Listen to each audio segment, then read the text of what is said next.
Speaker being expected to deliver the ruling on the matters that were raised, or other concerns that were raised by members of Parliament. This is a live broadcast that is streaming from the Parliament buildings in Nairobi, a broadcast that is brought to you by the Parliamentary Broadcasting Unit in partnership with the Kenya Broadcasting Corporation. My name is Kamche Menza. Welcome. On the screen, as you can see, those are members making their way into the chambers. You will recall that this morning, the members, as per the business of the House, or the normal business of the House, is that they were supposed to hold a sitting. However, that sitting was cancelled. As I had indicated earlier, is that the House Business Committee is yet to be established. At the beginning of every session, that committee, which oversees the business and the calendar of the House, has to be established for it to be able to plan and guide the House on the business or the agenda that the members, as they sit during the plenary sittings, will be able to transact or consider. That business has not been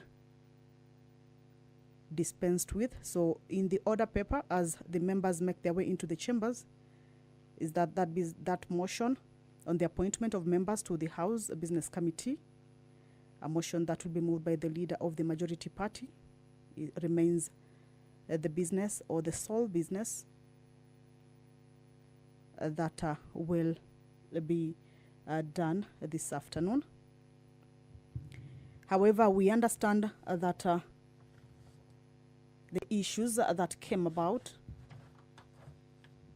in yesterday afternoon sitting is that this afternoon the Speaker is expected to deliver a ruling with regards to the leadership of the House, of course, following concerns that were raised by Honorable Millie Odhiambo regarding the judgment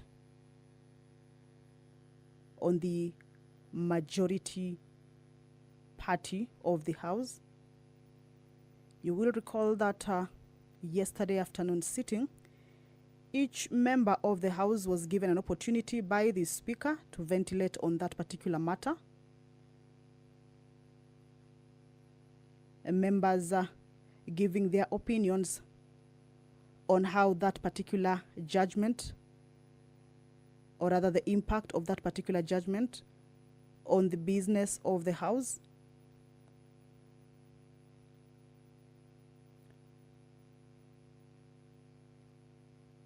And the Speaker directed that he will be giving a ruling on that particular matter this afternoon. So as members make their way into the chambers,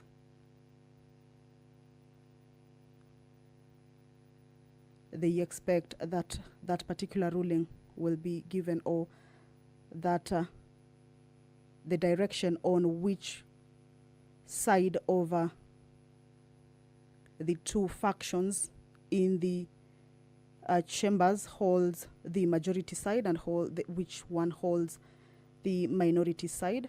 You will recall that yesterday, members of the minority side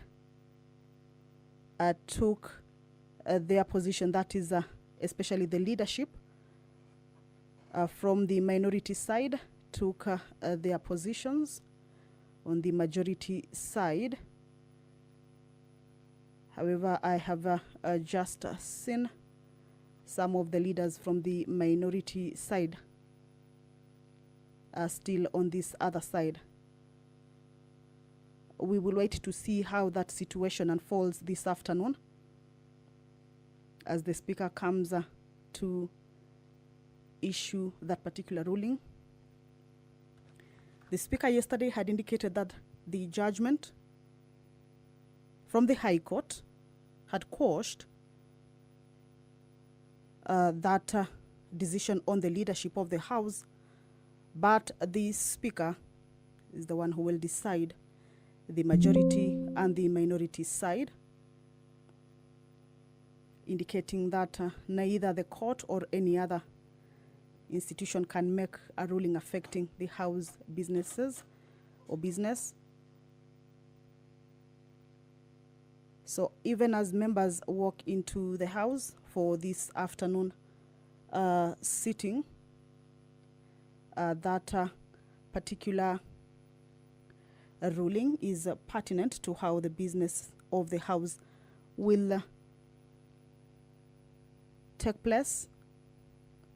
Even the membership of the House Business Committee might or might not be affected.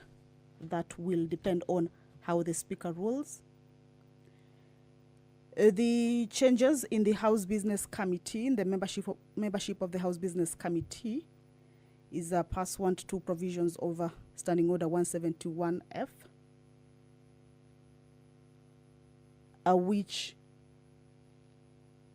indicates that the leadership of the House remains as part of the membership of the House Business Committee. However, there are other 9 members who are usually selected to join that membership, and it is a committee that there are new members. The 9 members are usually new at the beginning of every session. So once this committee is set or agreed upon, is when the House will be able to sit and transact business. That is after the committee has agreed on the agenda of the House and the calendar of the House for the 4th session. The 9 other members are usually nominated by parliamentary parties and approved by the House at the commencement of every session, reflecting the relative majorities of the seats held by each of the parliamentary parties in the National Assembly, and taking into consideration the interests of parties other than parliamentary parties and independents. I can see members upstanding. That is a clear indication that the Speaker, as you can see, has already made his way into the chambers. He will preside over this afternoon sitting, deliver that particular ruling, then lead the House into appointing the members of the House Business Committee. My name is Kamche Menza. Allow me to hand you over to this live broadcast. Good afternoon. Honorable members, tuombe. Ewe Mwenyezi Mungu ambaye kwa hekima na wema wako umeteua nyadhifa za viongozi na mabunge kwa ustawi wa jamii na utawala wa haki wa wanadamu. Tukusihi utazame kwa rehema nyingi sisi watumishi wako ambao wameturidhika kutuita ili tutekeleze shughuli muhimu za jamhuri yetu. Tunakuomba uteremshie baraka zako sisi tuliokutanika hapa, na utujalie tuyatende na kufikiria mambo yote atakayofikishwa mbele yetu kwa njia ya haki na uaminifu, ili utukufu na sifa zako siendelezwe, na ili kustawisha amani, ufanisi na heri ya nchi yetu na wale ambao haja zao umezikabidhi mikononi mwetu. Amen.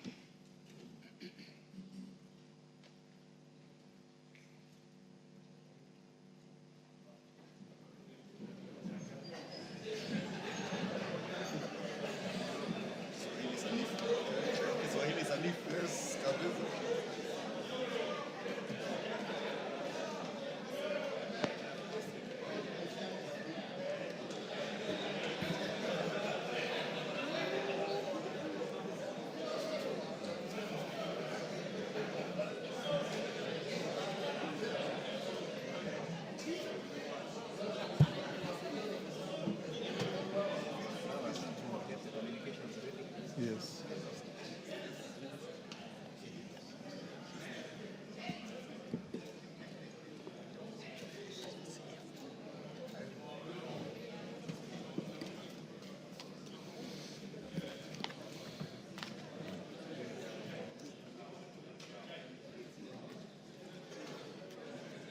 The other one is correct.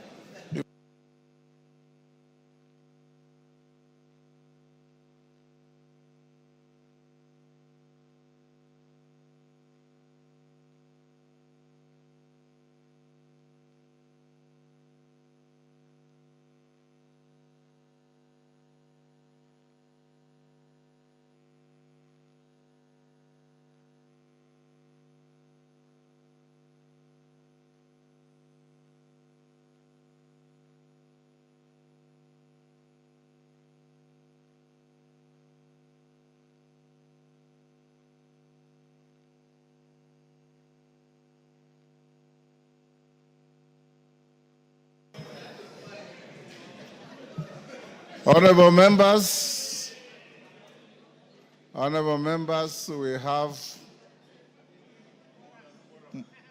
more than the necessary quorum. Congratulations for this enthusiasm. And you should keep that spirit throughout the term and the session so that we can transact business better. Clerk, can we start? Order number 1, administration of oath. Order number 2, communication from the chair.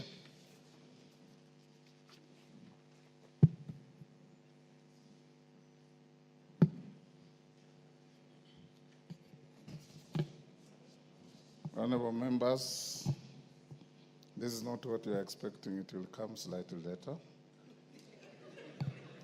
This is a communication on the reconstitution of the Select Committee on the National Government Constituency Development Fund. We left it out yesterday.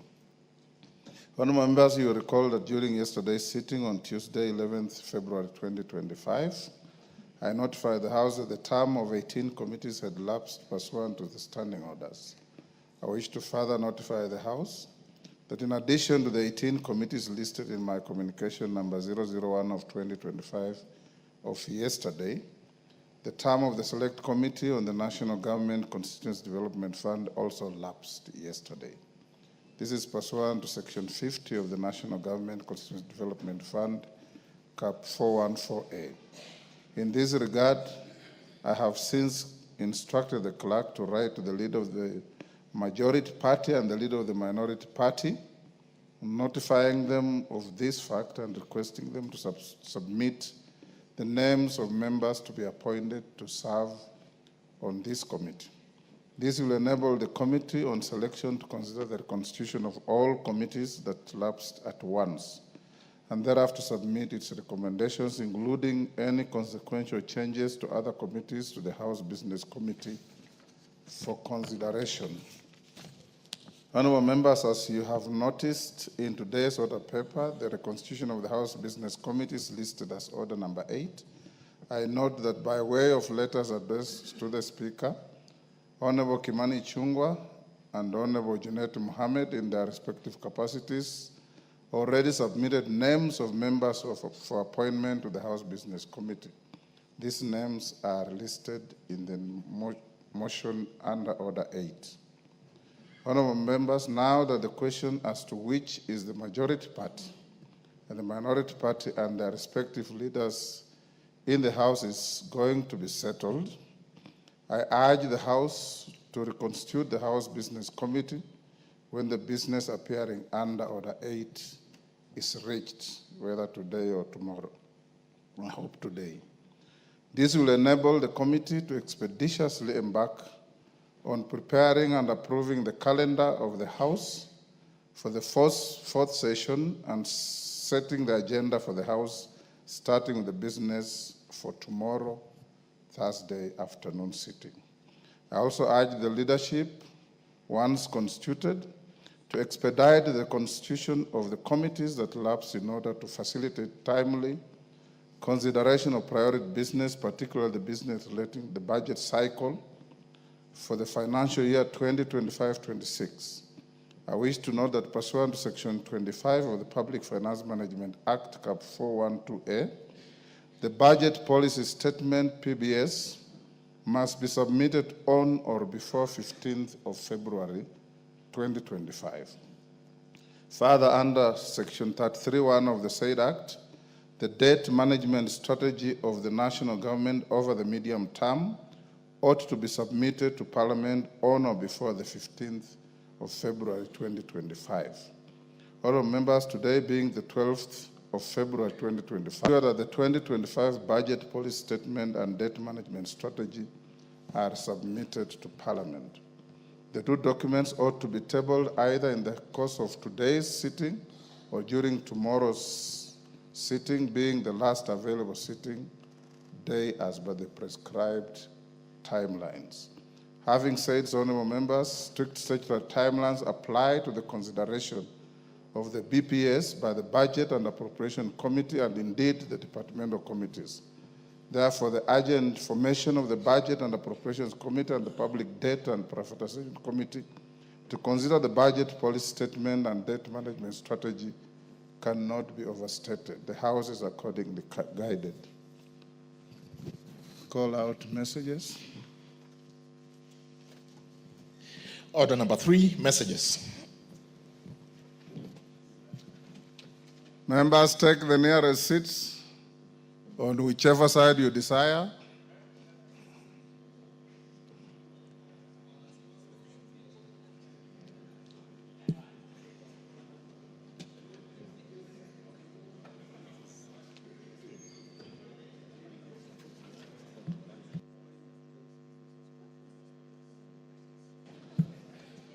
Honorable Jeho, take the nearest seat.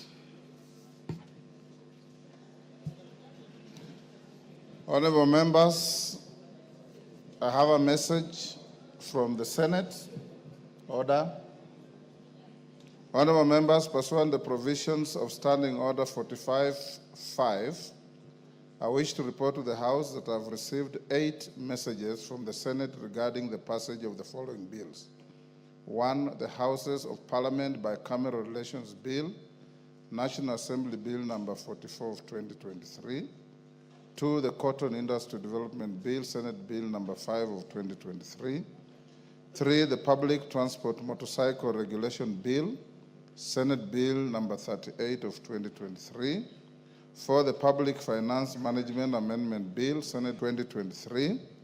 5, the Fire and Rescue Services Professionals Bill, Senate Bill number 55 of 2023. 6, the Intergovernmental Relations Amendment Bill, Senate Bill number 12 of 2024. 7, the Political Parties Amendment number 2 Bill, Senate Bill number 26 of 2024. 8, the Elections Amendment number 2 Bill, Senate Bill number 29 of 2024. And honorable members, the first message conveys that on Thursday, 5th December 2024, the Senate considered and passed the Houses of Parliament Bicameral Relations Bill, National Assembly Bill number 44 of 2023, with amendments. In this regard, the Senate now seeks the National Assembly's reconsideration of the bill in accordance